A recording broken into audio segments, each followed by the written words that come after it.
আজকে কথা বলবো নি রিপ্লেসমেন্ট বা হাঁটু প্রতিস্থাপন অপারেশন নিয়ে। এই পেশেন্টটা আমার কাছে এসেছিলেন হাঁটুর ব্যথার জন্য, ঠিকঠাক করে হাঁটতে চলতে পারছিলেন না, ডেইলি অ্যাক্টিভিটিস করতে অসুবিধা হচ্ছিল।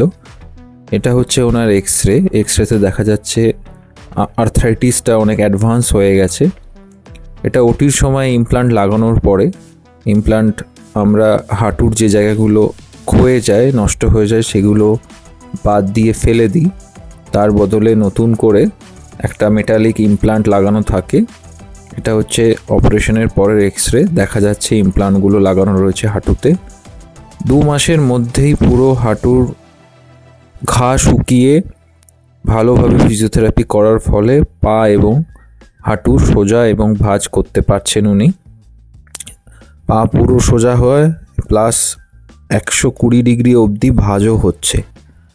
এক্ষেত্রে অপারেশন পুরোপুরি সাকসেসফুল।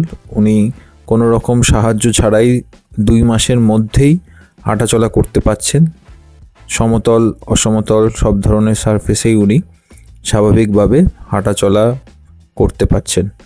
যখন হাঁটুর ব্যথা মানুষের স্বাভাবিক জীবনে বাধা হয়ে দাঁড়ায়, তখন আমরা নি রিপ্লেসমেন্ট করি। ধন্যবাদ।